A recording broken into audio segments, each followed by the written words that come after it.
Hello, everybody. My name is Chris Hoyt. I'm on the board of directors for the CXR Foundation. We're a nonprofit organization that is aimed at, well, improving the recruiting industry in all areas of that. What that entails, and some of that work is doing fun stuff like we're doing today. And with me, I have Hannah. Why don't you introduce yourself? Absolutely. My name is Hannah Vanderpool, and I am a early talent recruiter and program lead. I've been in the industry about 1 year, and I'm just really excited to help connect people with the right career. Okay. And we're going to talk about strong networks for a few minutes. Is that all right? Absolutely. So look, I've got a LinkedIn profile. I've been doing this for a little more than 1 year. So when I went out and created my profile, should I have just created it and let it sit there? Is it a set it and forget it kind of thing? Or what would you recommend as an approach for using a LinkedIn profile? Yeah, that's a great question. So I will let you know that I created my LinkedIn when I was in college. It was part of a course project. Yeah. And to get credit, we had to post frequently, and I did forget about it. Only until about recently, I've picked it back up and been very active on it. I follow a new rule. It is you make one post a day, you comment 5 times, and then you connect with 10 people. And it really helps drive your boost, I will say. When it comes to your headshot, I do think you should keep an updated headshot. You can really take a nice photo off of phones nowadays. They have really nice cameras, so you don't have to hire anyone to take a photo. But I do encourage individuals to not use one that you're going to grab off of Facebook. I took my husband's, honestly, in our kitchen against a back white wall. So, and then also when it comes to your bio, if you're like me and you're not an English person, right? Really fluent, Sure. I actually leaned into ChatGPT. I kind of put in what I wanted it to say, it outputted, and then I just tweaked it to really have it come across with my voice to make it sound more authentic and more like me, because I do feel like we all need to have a personal brand. Yeah. So that's what I would encourage someone. Yeah, so what goes in the profile? We should lean on ChatGPT where we can, obviously proof the work, but with the output. But what am I putting in that profile that recruiters are going to want to see? Is it the picture of my last family vacation, or my dog's pictures, or what goes in that profile to make a difference? Right. So like I mentioned, having that updated photo, something clean, something probably from the head up.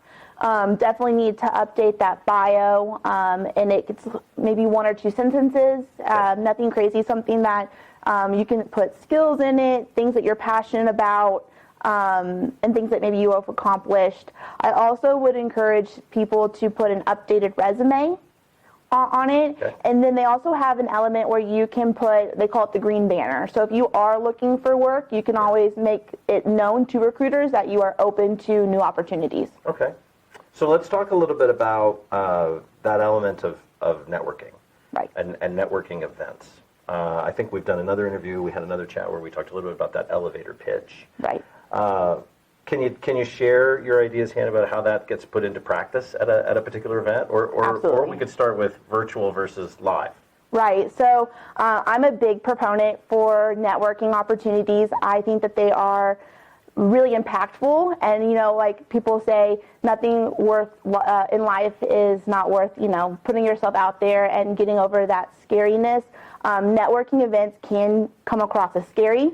They can come across as overwhelming, and sometimes at the end of it, exhausting. But the connections that you will get out of it are impactful and valuable to open doors later in life. I don't think necessarily one is wrong. I typically like having the in-person over the virtual. I think in virtual, on a large networking opportunity, you're going to get lost. It's easy to be distracted. You can fall off or things like that. And so in person, you can really read the energy. You are able to sense someone's body language and things like that, along with, like I said, with the energy. If you are nervous, there's a sense of adrenaline that comes from it to help you power through. So a little more so in person than virtually, but so we mentioned that elevator pitch, we mentioned networking in person. Should I be prepared, or should I, in advance, should I have gone through my elevator pitch the first time I'm given that pitch Right. when we shake hands? You don't want it to be the first time at that event. I would say get all the awkwardness out in advance, so practicing in your room in the mirror, because it can be awkward. Okay. Even videotaping yourself, because it's kind of awkward to watch yourself back. But I would definitely encourage eye contact at the events. Eye contact, I feel like, is a lost soft skill that a lot of people are not doing nowadays. Yeah. Having a firm handshake, so that way you're coming across as confident and in that moment. And then, yes, having that elevator pitch is really important. Okay. So we're going to events, whether they're virtual or whether they're live, they're in person. We're shaking hands. We're doing our elevator pitch. Is it a game to just network with as many people as possible at that event? Am I just trying to stack the list and be an open networker and just make as many contacts as possible? I think it's funny that you're asking that.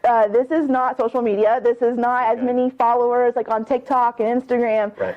Quality does matter. And so what I would recommend, 2 different audiences to go after. Someone in your field or your industry that is doing things well, that you would like to emulate, that you would like to know how they're doing it, and see if they'll pour into you as a mentor. See if they'll connect with you for 30 minutes virtually if they're not in your area, or meet up for coffee.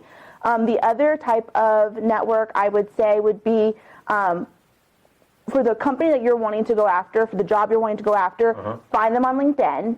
Go over to people in LinkedIn, click the people tab, and see in the company who are people in that department that you're wanting to be in, or doing the job that you're wanting to do. It's okay to reach out to them and ask questions. Hey, what's the company like? What's the company culture?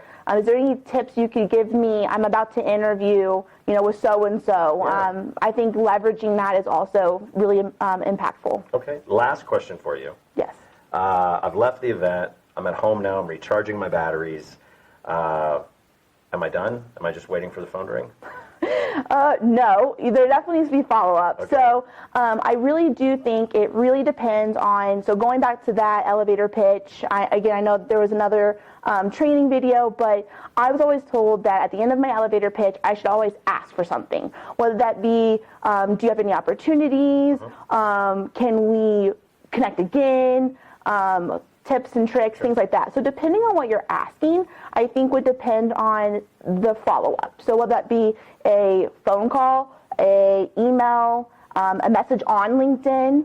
Sure. I think it just comes down to what the ask was. Yeah, I think having a question in mind, asking for what you want, asking what you're looking for, and following up. I think that's invaluable advice. Hannah, thank you so much. Absolutely. I appreciate your time. Again, CXR Foundation, nonprofit organization. You want to learn more, you can go to www.cxr.foundation.